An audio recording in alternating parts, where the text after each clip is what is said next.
Everybody, I think we had left off here. I don't know where we left off, but we are starting here. I've read this multiple times and I've been interrupted. So we're gonna breeze past this as fast as I possibly can. Anyways, let's go. The following day they changed up my lessons and I spent most of the day with Van and Ari, learning how to handle a situation like the one Caleb and I had encountered.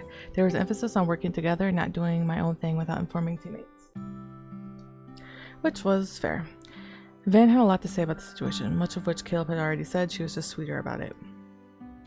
But I felt bad for worrying them all. After that, they further pushed aside my training with Caleb to give me some sort of training with Ari.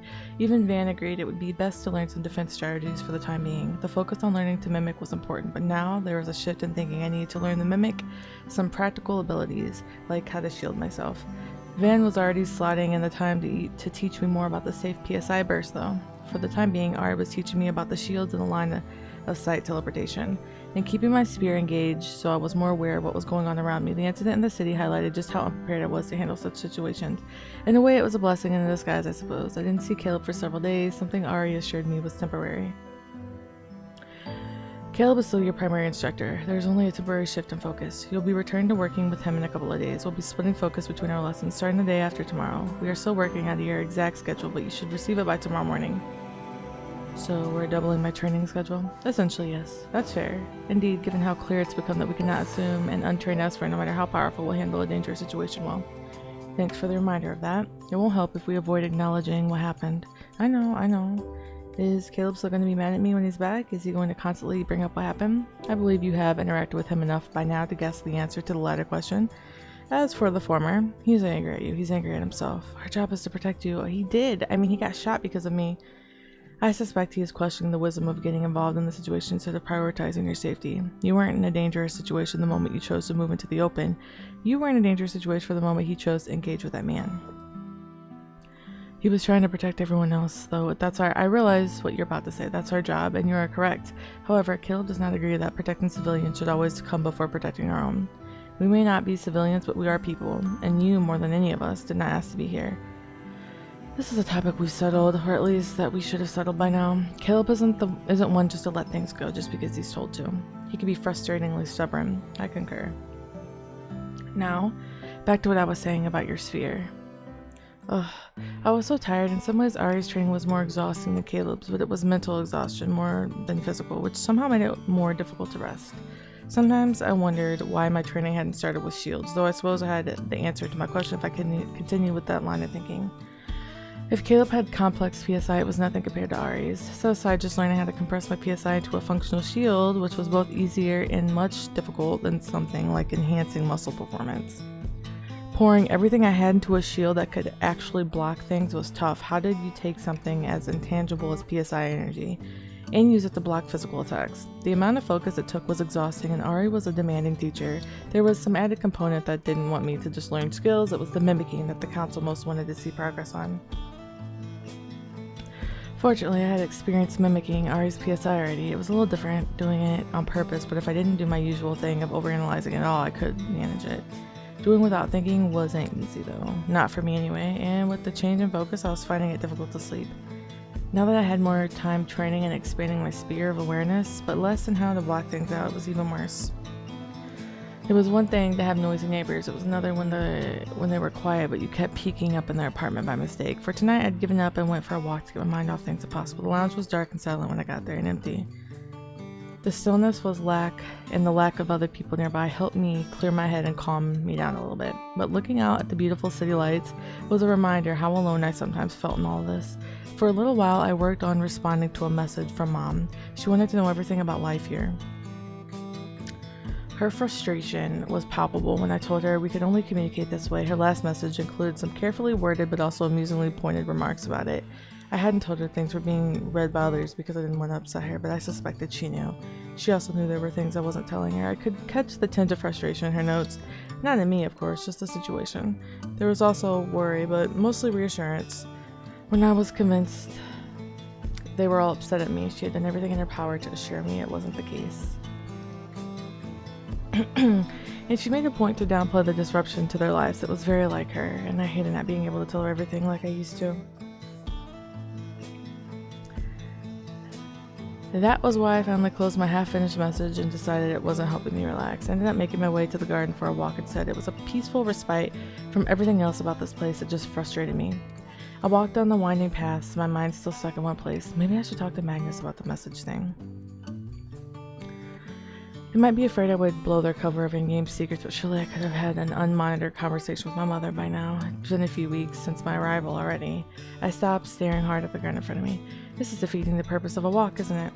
Caleb's image flashed my mind in Ari. Only seconds later, I heard a soft shuffle of footsteps behind me. I turned, unsurprised, to find them both standing there. I knew it was you. It appears our work developing your spirit of awareness has been successful. You detected who it was before turning, didn't you?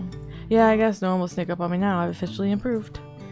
That is some small comfort, all things considered. I couldn't tell if he was teasing or being serious. Next to him, Caleb shoved his hands in his pockets, frowning. Perhaps at me? No, it might be something else. Hello, stranger. What are you doing up this late? You're pretty new here to already be having sleeping trouble. You needn't make it sound as if everyone struggles with sleeping. What are you talking about? We do all have trouble sleeping. It is a high-stress job, I suppose. You suppose. Everyone responds differently to stress. Not everyone is affected to the point where they struggle with insomnia.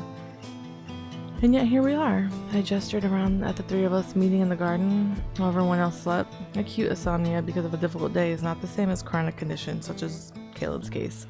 If Dr. Sasakai was here, he'd be questioning when you got your medical license.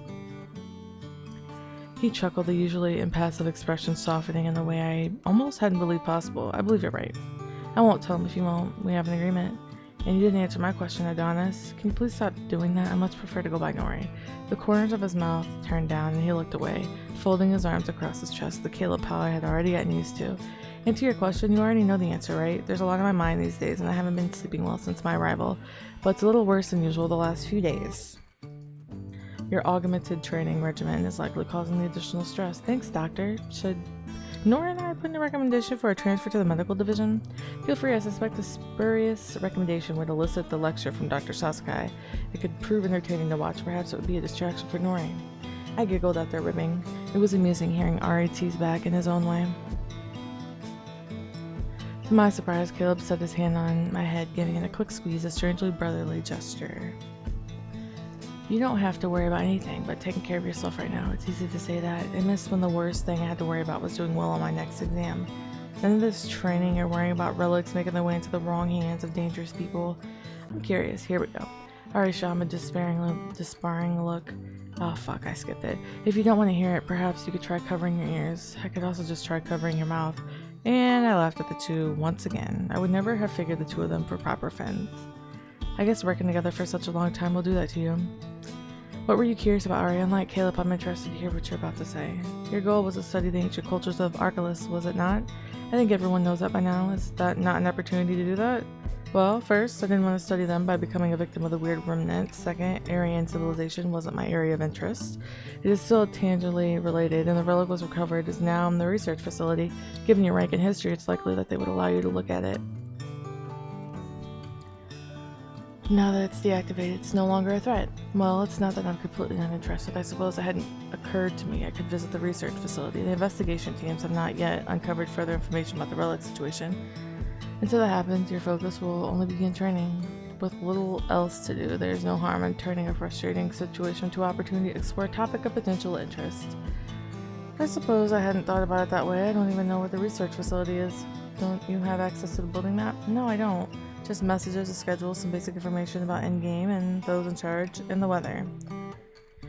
They seemed determined to give me the bare minimum. Caleb rubbed his forehead and a quiet groan escaping. I'll have another talk with them. This is ridiculous. At this point, you're a full-fledged member of the organization. To be fair, it hasn't even been a month. New recruits aren't even given that sort of... Most of us new recruits are 9 years old, Ari. She got shot at by some relic-wielding bastard in the middle of the street. If it hadn't been for me, he should have gotten shot. And you got pulled into the train. And you got pulled into the trainer in case they send her out to get shot at some more. If she can get shot at, she can have a damn map.